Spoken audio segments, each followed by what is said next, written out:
മാസപ്പടി കേസിൽ വീണ വിജയനെ കഴിഞ്ഞ ദിവസം ED ചോദ്യം ചെയ്തിരുന്നു. രാത്രി ഏറെ വൈകിയാണ് ചോദ്യം ചെയ്യൽ അവസാനിച്ചത്. 10 മണിക്കൂറോളമാണ് വീണയെ ചോദ്യം ചെയ്തിരിക്കുന്നത്.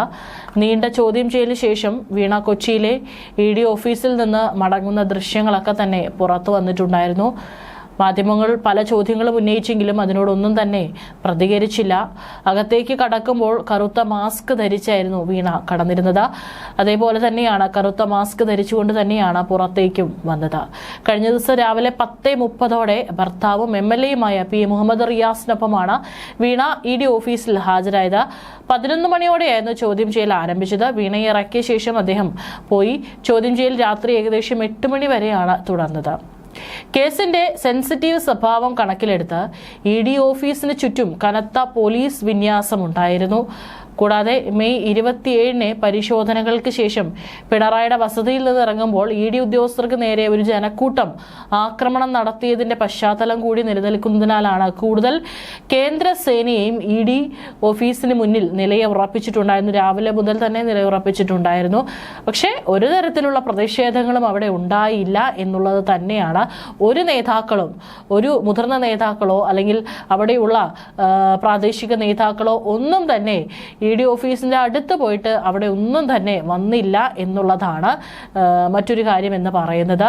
ഏതെങ്കിലും തരത്തിലുള്ള പ്രതിഷേധങ്ങൾ അവിടെ നടക്കുമോ എന്നുണ്ടായിരുന്നു. പക്ഷേ അത്തരത്തിൽ ഒരു പ്രതിഷേധവും അവിടെ അരങ്ങേറിയിട്ടില്ല. അപ്പോൾ CPM കൂടിയാലോചിച്ചൊരു തീരുമാനം എടുത്തിട്ടുണ്ടായിരിക്കണം. ഒരുപക്ഷെ തൽക്കാലത്തേക്ക് ഈ വിഷയത്തിൽ ഒരു പരസ്യ പ്രതികരണവും പ്രതിഷേധങ്ങളും പ്രകടനങ്ങളും നടത്തണ്ട എന്നുള്ളത്. കാരണം 26 പേരാണ് അന്ന് ഒരു റെയ്ഡ് നടത്തിയതിന്റെ പേരിൽ ഇപ്പോഴും അവിടെ ജയിലിനുള്ളിൽ കഴിഞ്ഞുകൊണ്ടിരിക്കുന്നത്. ഇനിയും ഇത്തരത്തിൽ പ്രതിഷേധങ്ങളും ആക്രമണങ്ങളും നടത്തിക്കഴിഞ്ഞാൽ ഈ ജയിലിൽ കിടക്കുന്നവരുടെ എണ്ണം കൂടും എന്നല്ലാതെ മറ്റൊന്നും തന്നെ സംഭവിക്കാൻ പോകുന്നില്ല. ഏതായാലും 10 മണിക്കൂറോളമാണ് വീണയെ ED ചോദ്യം ചെയ്തിരിക്കുന്നത്. CMRൽ നിന്നും എക്സാലോജിക് സ്വീകരിച്ചതായി പറയപ്പെടുന്ന 2,78,00,000 രൂപയുടെ വിനിയോഗം, പണം നൽകാനുള്ള സാഹചര്യം, ജയാകർത്ത ഡയറക്ടറായ empower India capital investment private limited എന്ന കമ്പനിയിൽ നിന്ന് ലഭിച്ച 50 ലക്ഷം രൂപയുടെ വായ്പ എന്നിവയെക്കുറിച്ചുള്ള വിവരങ്ങൾ അന്വേഷണ ഉദ്യോഗസ്ഥർ വീണയോട് ചോദിച്ചതായിട്ടും റിപ്പോർട്ടുകൾ പുറത്തു വരുന്നുണ്ട്. നേരത്തെ ജൂൺ 12 ഹാജരാകാൻ ED നിർദ്ദേശിച്ചിരുന്നുവെങ്കിലും ആരോഗ്യ പ്രശ്നങ്ങൾ ചൂണ്ടിക്കാട്ടി വീണ എത്തിയിരുന്നില്ല. ഇന്നലെയും എത്തുമോ ഇല്ലയോ എന്നുള്ള ചോദ്യങ്ങൾ നിലനിൽക്കുന്നുണ്ടായിരുന്നു. പക്ഷേ ഇന്നലെ എത്തി. ഒരുപക്ഷെ ഇന്നലെ വീണ അവിടെ ഹാജരായില്ല എന്നുണ്ടായിരുന്നെങ്കിൽ അടുത്ത നിമിഷം തന്നെ ED കടുത്ത നടപടികളിലേക്ക് കടക്കുമെന്നുള്ള കാര്യത്തിൽ ഒരുപക്ഷെ വീണ വിജയന് നിയമോപദേശം ലഭിച്ചിരിക്കാം. അതുകൊണ്ട് തന്നെയാണ് ഇന്നലെ ED ഓഫീസിൽ വീണ എത്തിയത്. രേഖകൾ അഭിഭാഷകൻ വഴി ഹാജരാക്കണമെന്ന വീണയുടെ നിർദ്ദേശം തള്ളിയ ED നേരിട്ട് ഹാജരാകണമെന്ന് ആവശ്യപ്പെട്ട് പുതിയ സമൻസ് പിന്നീട് നൽകുകയായിരുന്നു. കരിമണൽ കമ്പനിയായ CMRൽ നിന്ന് എന്തിനാണ് പണം ലഭിച്ചതെന്ന് വ്യക്തമാക്കുന്ന രേഖകൾ സഹിതം ഹാജരാക്കാനാണ് വീണയോട് ED ആവശ്യപ്പെട്ടിരുന്നത്. ഈ കേസുമായി ബന്ധപ്പെട്ട് CMRൽ joint managing director Saran S. Kartha, director Jaya S. Kartha എന്നിവരെയും കഴിഞ്ഞ ദിവസം ED ചോദ്യം ചെയ്തിരുന്നു. കഴിഞ്ഞ 15 വർഷത്തെ സാമ്പത്തിക ഇടപാടുകളുടെ രേഖകൾ ഇവർ EDക്ക് മുമ്പാകെ ഹാജരാക്കിയതായാണ് വിവരം. കഴിഞ്ഞ ദിവസത്തെ 10 മണിക്കൂറോളം നീണ്ട ചോദ്യം ചെയ്യലിന് ശേഷം വീണ മടങ്ങിയെങ്കിലും വരും ദിവസങ്ങളിലും കൂടുതൽ ചോദ്യം ചെയ്യൽ ഉണ്ടാകുമെന്നാണ് സൂചന.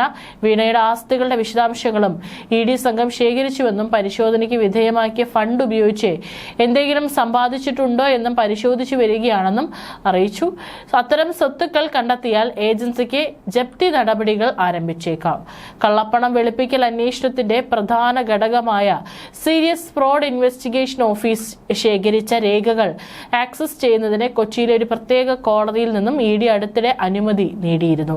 എന്നിരുന്നാലും SFIO റിപ്പോർട്ടിനൊപ്പം ചേർത്ത 134 രേഖകൾ ഇതുവരെ ലഭിച്ചിട്ടില്ലെന്നാണ് റിപ്പോർട്ടുകൾ മാധ്യമങ്ങളിലൂടെ പുറത്തുവരുന്നത്.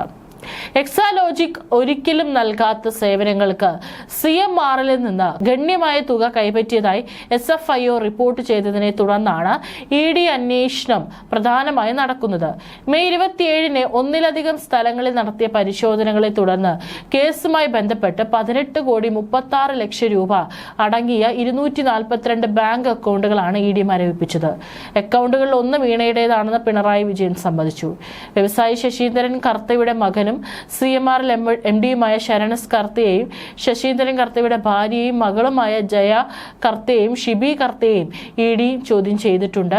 2.25 കോടി രൂപ എന്ന ചീള് കേസിന് വേണ്ടി ED ഇങ്ങനെ ഒരാളുടെ പുറകെ വട്ടമിട്ട് നടക്കില്ല. തുക അതിൽ കൂടുതൽ ഉണ്ടാകാനുള്ള എല്ലാ സാധ്യതയുമുണ്ട്. അത് പുറത്തേക്ക് കടത്തിയിട്ടും ഉണ്ടാകും. വീണ വിജയൻ ശശീന്ദ്രൻ കർത്തയുടെ സ്വന്തക്കാരി ആയതുകൊണ്ട് കൊടുത്തതല്ല ഇത്രയും വലിയൊരു തുക. പിണറായി വിജയൻ എന്ന മുഖ്യമന്ത്രിയുടെ മകളായതുകൊണ്ട് കൊടുത്തതാണ്.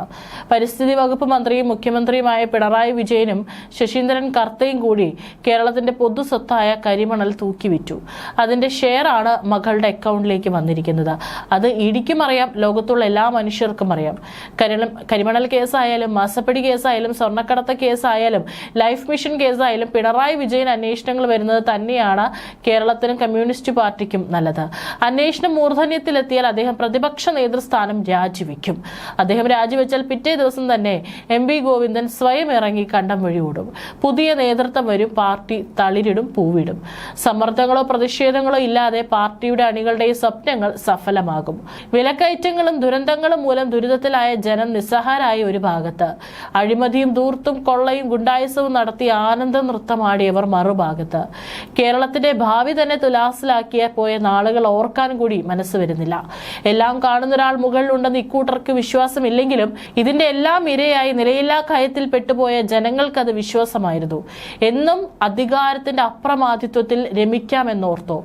നിയമത്തിനും നീതിക്കും വഴങ്ങാതെ അധികാരത്തിന്റെ ഗർവിൽ താൻ പോരിമയിൽ കെട്ടിപ്പൊക്കുന്നതെല്ലാം ഒരു നാൾ നിലം പൊത്തുമെന്ന തിരിച്ചറിവാണ് വീണ വിജയന്റെ ജീവിതം ഇന്ന് കേരളത്തിൽ നൽകുന്ന പാഠം. ഏതായാലും വീണയും ഭർത്താവും റിയാസും കൂടി ED ഓഫീസിൽ നൈസായി വന്നിറങ്ങുന്ന കാണുന്ന ജയിലിൽ കിടന്ന സഖാക്കളുടെ മനസ്സിൽ ഒരു ചോദ്യമുണ്ട്, ഉത്തരവും ഉണ്ട്. എന്തിനോ വേണ്ടി തിളച്ച സാമ്പാറായിരുന്നു നമ്മളെന്ന്. ഏതായാലും ഇനി ED ഇപ്പോൾ വീണയെ 10 മണിക്കൂറിലധികം ചോദ്യം ചെയ്തതിൽ നിന്ന് അടുത്ത ഘട്ടത്തിലേക്കായിരിക്കും ED കടക്കുക.